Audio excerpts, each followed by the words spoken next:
A ver, si pensamos en el Renacimiento, seguro nos vienen a la mente nombres como Da Vinci o Miguel Ángel, ¿verdad? Son gigantes.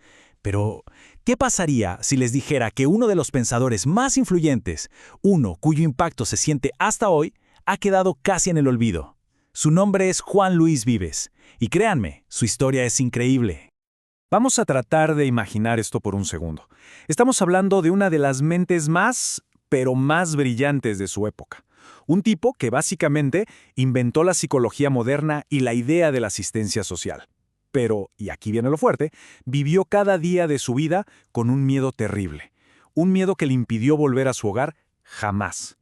Esa es la gran paradoja de Juan Luis Vives. Y es justo la historia que vamos a desentrañar. Ok, para entender de verdad a Vives, no podemos ir directo a sus libros. No, tenemos que empezar por algo mucho más profundo: su dolor. Su genialidad no nació en la paz de una biblioteca, para nada. Nació en la angustia, en la desesperación del exilio. Escuchen esto, es una carta que le escribió a un amigo, a Francisco Granevelt, y de verdad se siente su angustia. Él dice: «Mi espíritu sufre duramente por la indecisión de lo que debo hacer. No repatriarme no me apetece, y quedarme aquí no puedo». O sea, es la voz de alguien completamente atrapado, desgarrado entre las ganas de volver a casa y la terrible realidad de que simplemente no podía. Entonces, ¿por qué? ¿Por qué no podía volver? La razón es, bueno, es simplemente aterradora. Su familia era de origen judeoconverso, y la Inquisición española los persiguió con una brutalidad increíble. A sus padres los acusaron de judaizar, de practicar el judaísmo en secreto. A su padre lo quemaron en la hoguera después de años en la cárcel. Y a su madre, esto es de una crueldad que no se puede creer. 20 años después de muerta, exhumaron sus restos para quemarlos también.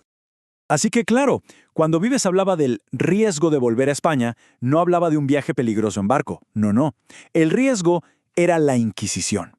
Ese terror, un terror que nunca lo abandonó, lo condenó a un exilio autoimpuesto. Para siempre. Y Brujas, en Bélgica, se convirtió en la única patria que le quedaba. Bueno, ahora vamos a ver cómo toda esta tragedia personal se convirtió en el motor de una verdadera revolución intelectual. Porque ese dolor, ese sentimiento de no pertenecer a ningún lugar, lo llevó a cuestionarlo absolutamente todo, incluso la manera en que la gente aprendía en su tiempo. A ver, en esa época el sistema educativo que mandaba era la escolástica. ¿Y qué era eso? Pues imaginen un método súper medieval. Todo se basaba en lógica abstracta, en memorizar textos antiguos al pie de la letra y en obedecer ciegamente lo que decían las viejas autoridades como Aristóteles. Aprender era básicamente repetir, no descubrir. Y es justo aquí donde Vives llega y ¡pum!, rompe con todo. Propuso algo radical. Olvidémonos de la memorización y empecemos a usar la observación. Cambiemos la lógica abstracta por la experiencia, por lo que vivimos.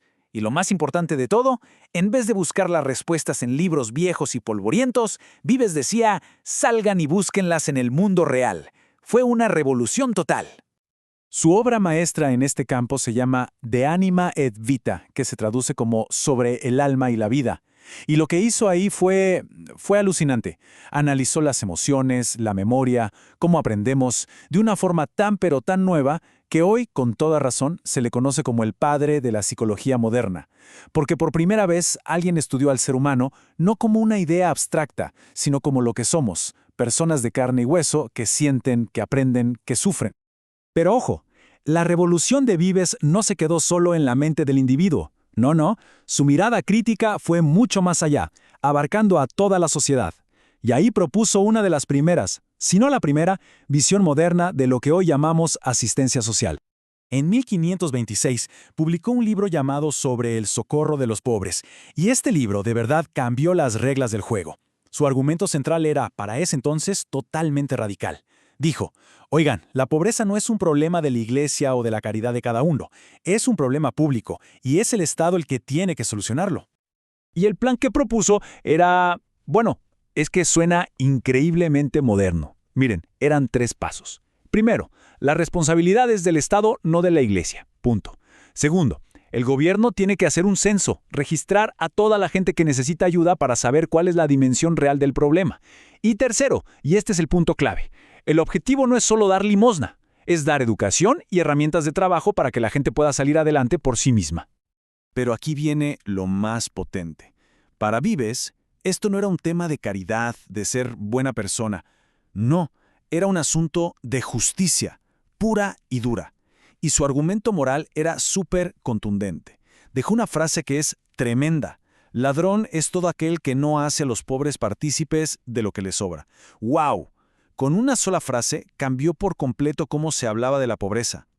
A pesar de todo este dolor de haber sido expulsado de su tierra, Vives no se encerró en su tragedia personal. Hizo todo lo contrario. Adoptó una identidad mucho más grande y se convirtió en una figura genuinamente europea.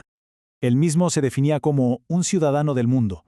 Su lealtad no era para España, ni para Flandes, era para una idea, la idea de una Europa cristiana que pudiera vivir unida y en paz. Pensemos que en esa época había guerras y conflictos por todos lados, por religión, por territorio, y en medio de todo eso, él defendía el diálogo, la concordia. Pero qué ironía, ¿no?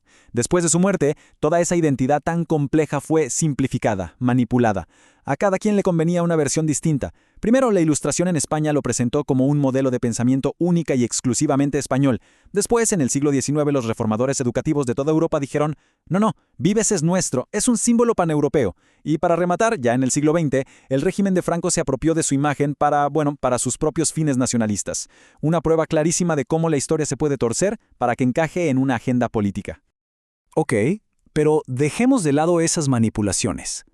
La pregunta es, ¿qué nos queda del Vives real, del original, hoy en día? Y la respuesta es que su legado es más relevante que nunca. Si lo pensamos fríamente, muchas de sus ideas son, literalmente, los cimientos de nuestro mundo. A ver, repasemos.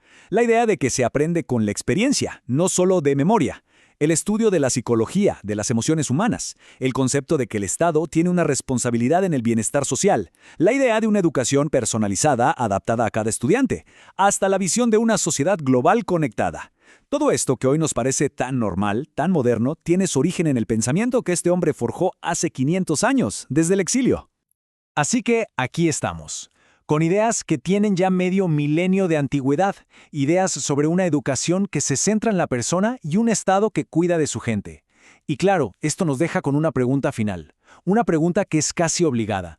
500 años después, ¿están nuestros sistemas educativos y de bienestar social a la altura de la visión de Juan Luis Vives? La respuesta, me temo, quizá todavía está en el aire.